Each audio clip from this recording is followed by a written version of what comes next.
हरे कृष्णा। राधे राधे। आप सभी का स्वागत है मेरे YouTube चैनल किस्से किरदारों के में। और आज की कहानी का शीर्षक है न माया मिली न राम। तो आइए इस कहानी को शुरू करते हैं। किसी गांव में दो दोस्त रहते थे। एक का नाम हीरा था और दूसरे का मोती। दोनों में गहरी दोस्ती थी और वे बचपन से ही खेलना कूदना पढ़ना लिखना हर काम साथ करते आ रहे थे। जब वे बड़े हुए तो उन पर काम धंधा ढूंढने का दबाव आने लगा। लोग ताने मारने लगे कि दोनों निठल्ले हैं और एक पैसा भी नहीं कमाते।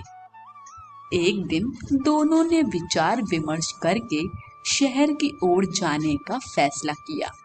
अपने घर से रास्ते का खाना पीना लेकर दोनों भोर होते ही शहर की ओर चल पड़े। शहर का रास्ता एक घने जंगल से होकर गुजरता था। दोनों एक साथ अपनी मंजिल की ओर चले जा रहे थे। रास्ता लंबा था, सो उन्होंने एक पेड़ के नीचे विश्राम करने का फैसला किया। दोनों दोस्त विश्राम करने बैठे ही थे कि इतने में एक साधु वहां पर भागता हुआ आया। साधु तेजी से हाँफ रहा था और बेहद डरा हुआ था। मोती ने साधु से उसके डरने का कारण पूछा। साधु ने बताया कि आगे के रास्ते में एक डायन है और उसे हराकर आगे बढ़ना बहुत मुश्किल है। मेरी मानो तुम दोनों यहीं से वापस लौट जाओ। इतना कहकर साधु अपने रास्ते को लौट गया। हीरा और मोती साधु की बातों को सुनकर असमंजस में पड़ गए। दोनों आगे जाने से डर रहे थे।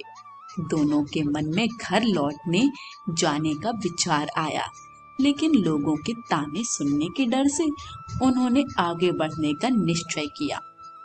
आगे का रास्ता और भी घना था और वे दोनों बहुत डरे हुए भी थे। कुछ दूर और चलने के बाद उन्हें एक बड़ा सा थैला पड़ा हुआ दिखाई दिया। दोनों दोस्त डरते हुए उस थैले के पास पहुंचे। उसके अंदर उन्हें कुछ चमकता हुआ नजर आया। खोलकर देखा तो उनकी खुशी का कोई ठिकाना ही न रहा। उस थैले में बहुत सारे सोने के सिक्के थे। सिक्के इतने अधिक थे कि दोनों की जिंदगी आसानी से पूरे ऐशो आराम से कट सकती थी। दोनों खुशी से झूम रहे थे। उन्हें अपने आगे बढ़ने के फैसले पर गर्व हो रहा था। साथ ही वे उस साधु का मजाक उड़ा रहे थे कि वह कितना मूर्ख था जो आगे जाने से डर गया। अब दोनों दोस्तों ने आपस में धन बांटने और साथ ही भोजन करने का निश्चय किया। दोनों एक पेड़ के नीचे बैठ गए।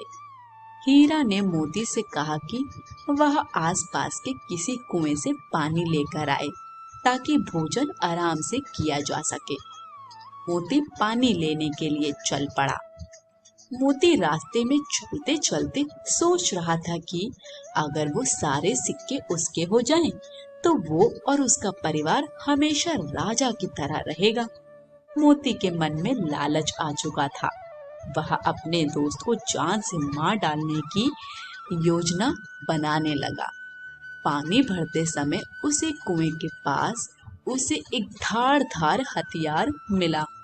उसने सोचा कि वो इस हथियार से अपने दोस्त को मार देगा और गांव में कहेगा कि रास्ते में डाकुओं ने उन पर हमला किया था। मोती मन ही मन अपनी योजना पर खुश हो रहा था। वह पानी लेकर वापस पहुंचा और मौका देखते ही हीरा पर पीछे से वार कर दिया। देखते देखते हीरा वहीं ढेर हो गया। मोती अपना सामान और सोने के सिक्कों से भरा थैला लेकर वहां से वापस भागा। कुछ 1 घंटे चलने के बाद वह एक जगह रुका। दोपहर हो चुकी थी और उसे बड़ी जोर की भूख लगाई थी। उसने अपनी पोटली खोली और बड़े चाव से खाना खाने लगा। लेकिन ये क्या, थोड़ा खाना खाते ही मोती के मुंह से खून आने लगा और वो तड़पने लगा। उसे एहसास हो चुका था कि जब वह पानी लेने गया था तभी हीरा ने उसके खाने में कोई जहरीली जंगली बूटी मिला दी थी। कुछ ही देर में उसकी भी तड़प तड़प कर मृत्यु हो गई। अब दोनों दोस्त मृत पड़े थे और वो थैला यानी माया रूपी डाइन जस का तस पड़ा हुआ था। उस साधु ने एकदम ठीक कहा था कि आगे डाइन है। वो सिक्कों से भरा थैला उन दोनों दोस्तों के लिए डाइन ही साबित हुआ। ना वो डाइन मिली, ना वो डाइन रूपी थैला वहां होता, ना उनके मन में लालच आता और ना वे एक दूसरे की जान लेते। शिक्षा, यही जीवन का सच भी है। हम माया यानी धन दौलत संपदा एकत्रित करने में इतना उलझ जाते हैं कि अपने रिश्ते नातों तक को भुला देते हैं। माया रूपी डाइन आज हर घर में बैठी है। इसी माया के चक्कर में मानव दानव बन बैठा है। हमें इस प्रेरक कहानी से ये सीख लेनी चाहिए कि हमें कभी भी पैसे को जरूरत से अधिक महत्व नहीं देना चाहिए और अपनी दोस्ती, अपने रिश्तों के बीच में इसको कभी नहीं लाना चाहिए। और हमारे पूर्वज भी तो कह गए हैं, माया के चक्कर में दोनों गए, न माया मिली न राम। आज की कहानी यही समाप्त होती है। कहानी पसंद आई हो तो कमेंट बॉक्स में हमें अपना फीडबैक जरूर दीजिएगा। वीडियो को लाइक शेयर करें और चैनल को सब्सक्राइब करें। सभी को हरे कृष्ण, राधे राधे।